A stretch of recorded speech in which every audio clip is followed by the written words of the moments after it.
9वां प्रश्न है, एक खेत समलंब के आकार का है जिसकी समांतर भुजाएं 25 मीटर और 10 मीटर हैं। इसकी असमांतर भुजाएं 14 मीटर और 13 मीटर हैं।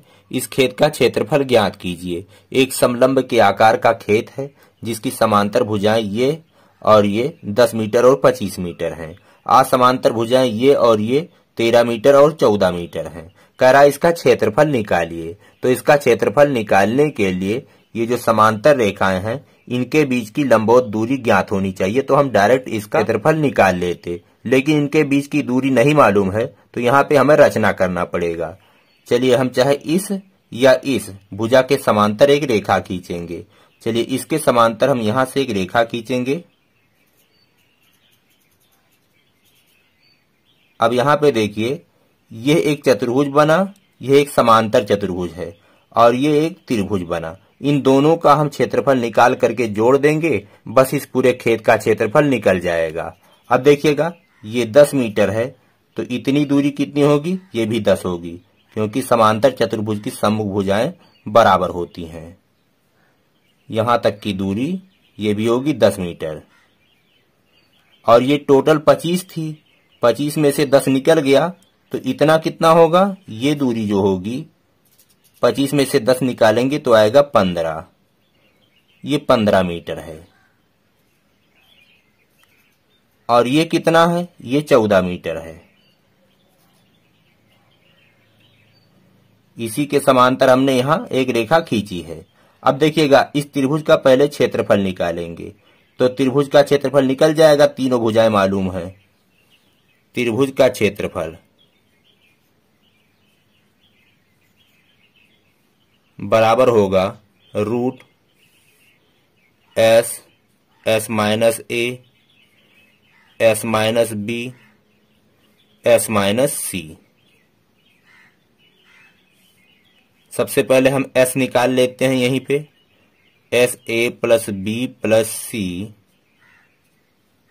बटे 2। चलिए इसको हम ए मानते हैं, इसको बी और इसको सी।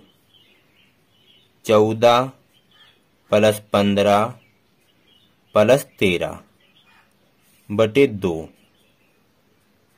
4 5 9 3 12 के 2 हासिल आए 1 2 1 3 1 4। 42 बटे 2 बराबर आ गया 21 मीटर। तो एस बराबर क्या लिखेंगे, 21।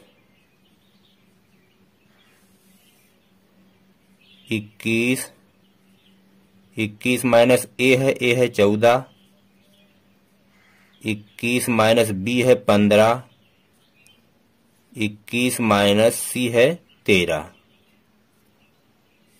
अब हल करेंगे। रूट 21 गुणे 21 में से 14 गए, 11 में से 4 गए 7, तो 7 आएगा। गुणे 21 में से 15 गए, 11 में से 5 गए 6, गुणे 21 में से 13 गए, 11 में से 3 गए 8 बचेगा।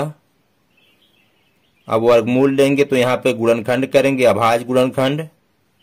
3 गुणे 7 हो जाएगा 21, गुणे 7 गुणे 2 गुणे 3 बराबर 6 होता है। 8 का करेंगे 2 दूना 4 दूना 8। अब जिनका जोड़ा बनना है उनको बाहर निकालेंगे। 3 का बन रहा है, 7 का बन रहा है, 2 का बन रहा है, एक और जोड़ा बनना है 2 का। अब गुणा कर लेंगे। 2 दूना 4, 4 तिहाई 12 सत्ते 84। 84 और मात्रक आएगा मीटर स्क्वायर। तो इस त्रिभुज का क्षेत्रफल निकल करके आया 84 मीटर स्क्वायर। अब इसका क्षेत्रफल निकालेंगे, लेकिन समांतर चतुर्भुज का क्षेत्रफल निकालने का जो सूत्र है आधार गुणे ऊंचाई, तो ऊंचाई नहीं मालूम है तो हम इसी त्रिभुज से ऊंचाई निकाल लेंगे। देखिएगा यही ऊंचाई है, तो त्रिभुज का क्षेत्रफल मालूम है तो ये ऊंचाई निकल जाएगा। चूंकि त्रिभुज का क्षेत्रफल बराबर होता है 1/2 गुणे आधार गुणे ऊंचाई। तो त्रिभुज का क्षेत्रफल कितना आया है 84 मीटर स्क्वायर, बराबर के इधर 1/2। आधार है इस त्रिभुज का 15 गुणे ऊंचाई, चलिए हम मान लेते हैं ऊंचाई h है।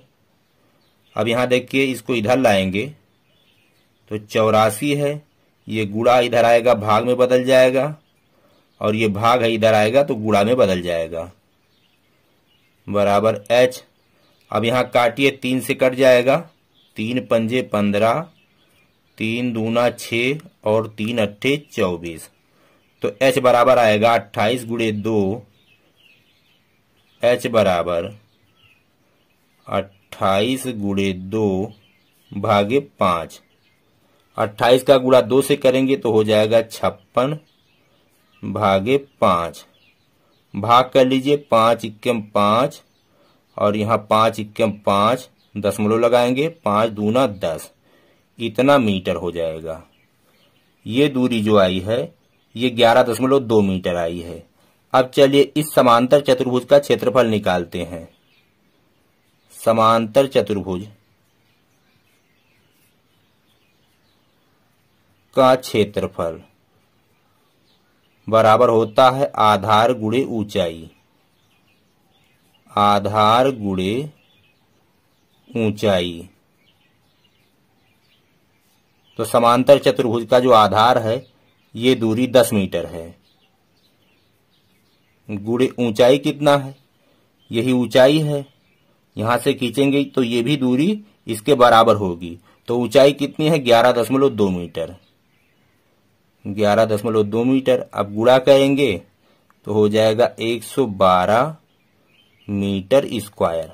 तो समांतर चतुर्भुज का क्षेत्रफल आया 112 मीटर स्क्वायर और इस त्रिभुज का क्षेत्रफल आया था 84 मीटर स्क्वायर। तो इस तरह से खेत का जो क्षेत्रफल होगा, खेत का कुल क्षेत्रफल वो बराबर होगा त्रिभुज का क्षेत्रफल प्लस इस समांतर चतुर्भुज का क्षेत्रफल।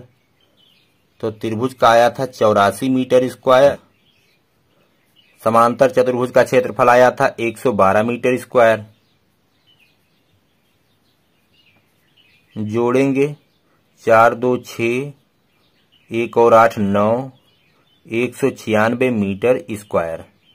तो इस तरह से इस खेत का क्षेत्रफल आया 196 मीटर स्क्वायर। यही आपका उत्तर है।